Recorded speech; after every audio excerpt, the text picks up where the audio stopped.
মধ্যপ্রাচ্যে চলমান সংঘাত পাল্টে দিচ্ছে যুদ্ধের রণকৌশল। যুক্তরাষ্ট্র ইসরায়েলের আগ্রাসনের জবাবে কোনো স্থলবাহিনী না পাঠিয়ে নিখুঁত টার্গেট করে ইরানও চালাচ্ছে হামলা পাল্টা হামলা। যুদ্ধের সেই আঁচ লেগেছে এবার বাংলাদেশেও। এবার শত্রুপক্ষের হামলা থেকে বাংলাদেশের আকাশসীমা সুরক্ষিত রাখতে অত্যাধুনিক আকাশ প্রতিরক্ষা ব্যবস্থা কিনতে সরকারকে আইনি নোটিশ পাঠানো হয়েছে। বিএনপি নেতৃত্বাধীন সরকার কি সেই নোটিশে সাড়া দেবে? বিস্তারিত শেখ ফরিদের রিপোর্টে।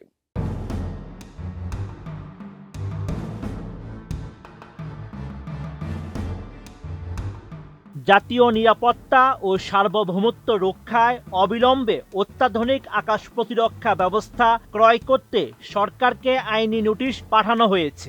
সেই সঙ্গে নিজস্ব প্রযুক্তিতে আকাশ প্রতিরক্ষা ব্যবস্থা তৈরির জন্য গবেষণা ও উন্নয়ন কার্যক্রম চালু করতে বলা হয়েছে নোটিশে। 24 মার্চ জনস্বার্থে এই আইনি নোটিশ পাঠান সুপ্রিম কোর্টের আইনজীবী মোহাম্মদ মাহমুদুল হাসান। রাষ্ট্রীয় বিভিন্ন প্রতিষ্ঠানের সংশ্লিষ্ট দায়িত্বশীল বরাবর এই নোটিশ পাঠানো হয়। এর মধ্যে রয়েছেন মন্ত্রিপরিষদ সচিব, প্রতিরক্ষা মন্ত্রণালয়ের সচিব, অর্থ মন্ত্রণালয়ের সচিব, সশস্ত্র বাহিনী বিভাগের প্রিন্সিপাল স্টাফ অফিসার এবং বাংলাদেশ সমরাস্ত্র কারখানার কমান্ড্যান্ট। নোটিশে উল্লেখ করা হয়েছে, আধুনিক যুদ্ধক্ষেত্রের কৌশল বদলে গেছে। বর্তমানে প্রচলিত স্থল যুদ্ধের চেয়ে মিসাইল ও ড্রোন হামলা অনেক বেশি তীব্র হচ্ছে। বিভিন্ন গণমাধ্যম ও প্রতিরক্ষা বিশ্লেষকদের প্রতিবেদন অনুযায়ী বাংলাদেশে বর্তমানে একটি কার্যকর ও পূর্ণাঙ্গ আকাশ প্রতিরক্ষা ব্যবস্থা মারাত্মক ঘাটতি রয়েছে। এই অবস্থায় কোনো বিদেশি রাষ্ট্র কর্তৃক আক্রমণ হলে সামরিক স্থাপনার পাশাপাশি বেসামরিক নাগরিকদের জীবনও চরম ঝুঁকিতে পড়বে।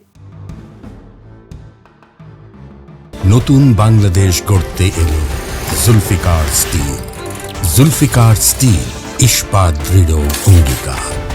এছাড়া আঞ্চলিক অস্থিতিশীলতা, প্রতিবেশী মিয়ানমারে চলমান গৃহযুদ্ধ এবং ভূরাজনৈতিক উত্তেজনার বিষয়টি নোটিশে উল্লেখ করা হয়েছে। এতে বলা হয়, প্রতিবেশী দেশ ভারত এরই মধ্যে রাশিয়ার অত্যাধুনিক S-400 প্রতিরক্ষা ব্যবস্থা স্থাপন করেছে। এই প্রেক্ষাপটে আঞ্চলিক ভারসাম্য ও সামরিক প্রতিরোধ সক্ষমতা বজায় রাখতে বাংলাদেশেরও অবিলম্বে মার্কিন প্যাট্রিয়ট অথবা সমমানের উন্নত চীনা আকাশ প্রতিরক্ষা ব্যবস্থা ক্রয় করা প্রয়োজন। একই সঙ্গে বিদেশি নির্ভরতা কমাতে নিজস্ব প্রযুক্তি উদ্ভাবনে গবেষণা কার্যক্রম শুরু করা কৌশলগতভাবে অপরিহার্য।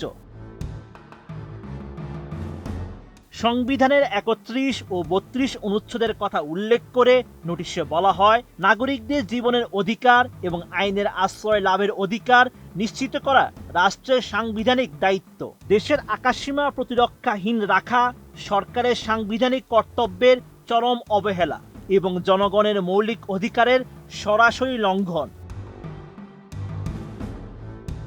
নোটিশে আগামী 15 দিনের মধ্যে এ বিষয়ে পদক্ষেপ নিতে অনুরোধ করা হয়েছে। নির্ধারিত সময়ের মধ্যে কোনো পদক্ষেপ না নেওয়া হলে সংবিধানের 102 অনুচ্ছেদ অনুযায়ী হাইকোর্টের রিট পিটিশন দায়ের করা হবে বলে নোটিশে উল্লেখ করা হয়েছে।